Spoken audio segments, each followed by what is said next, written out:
आप पूछेंगे मैं बताऊं। वो कहते हैं कि आपके स्पॉन्सर भाग गए हैं, आप लोग थक गए इसलिए जल्दी इलेक्शन चाहते हैं। बिस्मिल्लाहिर्रहमानिर्रहीम। आज यहाँ सिंध हाई कोर्ट में जमात इस्लामी ने जो पिटिशन फाइल की है उसकी हियरिंग थी और बहुत अजीब व गरीब सूरत हाल थी। वालेकुम सलाम सर, खैरियत से हैं आप? ये भी तो आज इदार भाई ने ये नहीं कहा कि हल सिर्फ जमात इस्लामी, वहां जाके कहेंगे। बिस्मिल्लाहिर्रहमानिर्रहीम।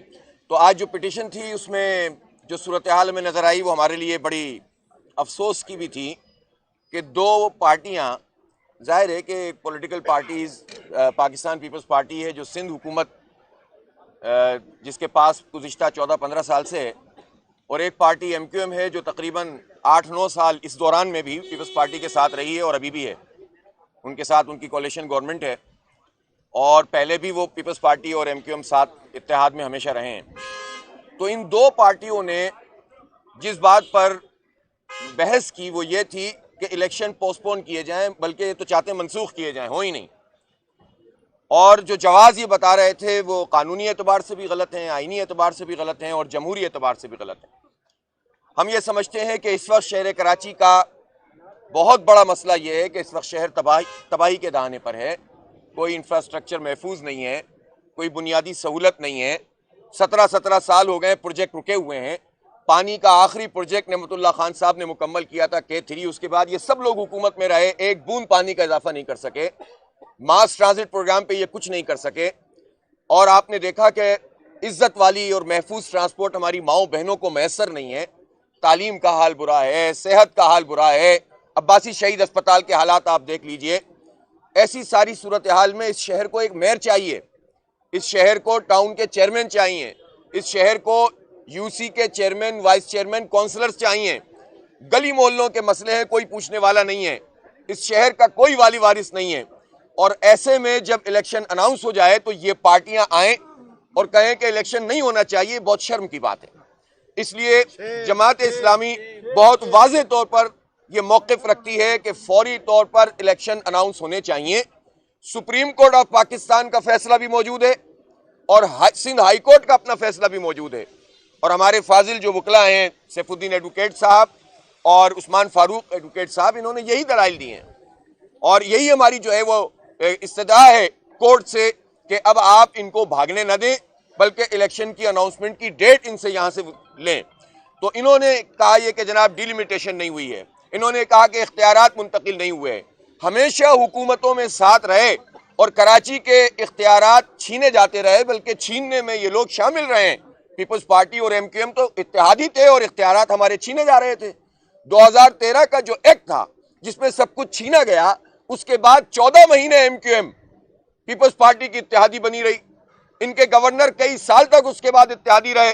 और अब क्या पीपल्स पार्टी ने सारे कानून बदल दिए जो MQM फिर उनकी गोद में जाके बैठ गई है और फिर इनके गवर्नर बन गए।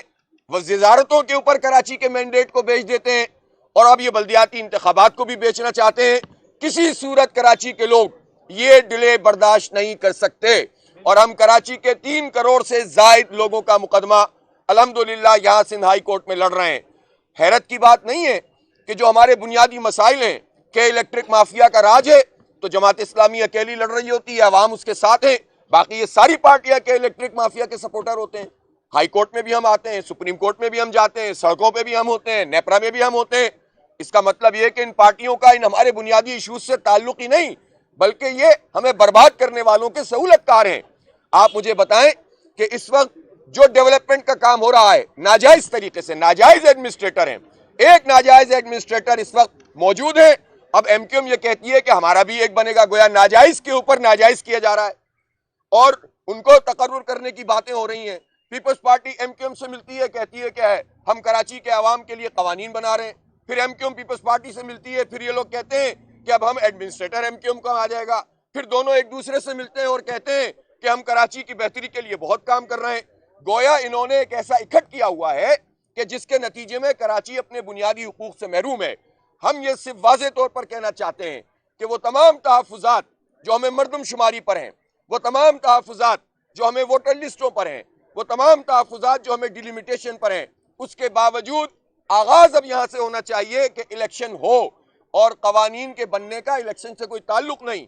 मैं पूछना चाहता हूं, जब एक मरतबा फिर एमक्यूएम रिजीम चेंज के बाद पीपल्स पार्टी की गोद में जाके बैठी, उस वक्त उसने कवानीन तब्दील क्यों नहीं करवाए? 6 महीने हो गए इस बात को, और जब इलेक्शन अनाउंस होगा तो कहेंगे कि कवानीन का मसला है। तो फिर पहले आपने ये काम क्यों नहीं किया? उससे पहले आपने ये काम क्यों नहीं किया?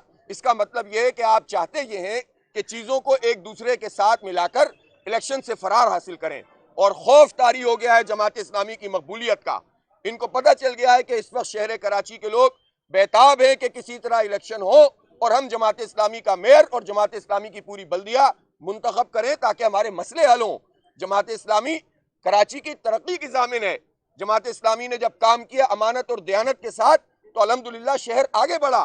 मुझे आप ये बताइए कि जो इस तरह अभी जो जिस वक्त ये काम किया जा रहा है, 15 अरब रुपए से पैचवर्क का काम हो रहा है, फ्रॉड हो रहा है इसमें भी इंशाअल्लाह ताला अनकरीब हम कानूनी जरिया इस्तेमाल करेंगे और पकड़ेंगे इन सब डाकुओं को जो हमारी जेब पे डाका मारकर हमारे टैक्सों के पैसे ये वडेरे हड़प कर रहे हैं। इंशाअल्लाह अनकरीब 2-3 दिन में आप देखेंगे कि हम इनको वहां भी फिक्स करेंगे। जिस तरह से ये करप्शन कर रहे हैं पैचवर्क के नाम पर, ये जिस तरह की तामीरात कर रहे हैं, जिस तरह की ऑरेंज लाइन बनाकर इन्होंने हमारा पैसा जाया किया है, जिस तरह से और अभी रेड लाइन के नाम पर पैसा खाने की बातें हो रही हैं, इन सब चीजों को भी हम एक्सपोज करेंगे। इंशाअल्लाह इस शहर की तामीर और तरक्की जमात इस्लामी करेगी, अवाम के साथ मिलकर करेंगे और इनको भागने नहीं देंगे। कल इलेक्शन कमीशन ऑफ पाकिस्तान में भी हम जा रहे हैं, मैं और सैफुद्दीन एडवोकेट साहब वहां पर भी जाएंगे। आपको याद होगा कि पिछले साल भी हम लोग वहां पर पहुंचे थे। हमने इलेक्शन कमीशन के चीफ साहब को खत लिखा था कि आप हमें बुलाएं ताकि हम अपना मुकदमा पेश कर सकें कि इलेक्शन करवाए जाएं। तो उस वक्त भी जमात इस्लामी गई थी और कोई नहीं गया था, और फिर इलेक्शन के हवाले से एक जो है टाइम फ्रेम तय हुआ था, और फिर जब से इलेक्शन का अनाउंसमेंट हुआ है ये फरार इख्तियार कर रहे हैं और जमात इस्लामी इलेक्शन करवाना चाहती है।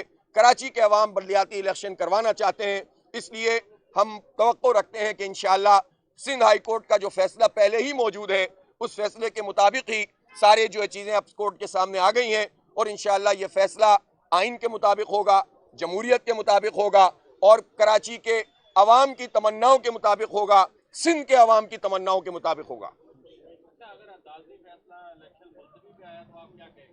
मेरा ख्याल है इस तरह का एक तो कोई इम्कान मौजूद नहीं है, इसलिए कि जो प्रोसीडिंग हमने देखी है इसमें कोई एक चीज भी इनके पास नहीं है। यानी जिस डिलिमिटेशन की ये बात कर रहे हैं एमक्यूएम वाले, यानी इन्होंने जो केस पेश किया वो बहुत अजीब व गरीब है कि जिस वक्त इलेक्शन अनाउंस हुआ था तो उस वक्त इलेक्शन कमीशन के मेंबर पूरे नहीं थे, यही बात थी ना। तो भाई पहले फेज में इलेक्शन में हिस्सा क्यों लिया एमक्यूएम ने?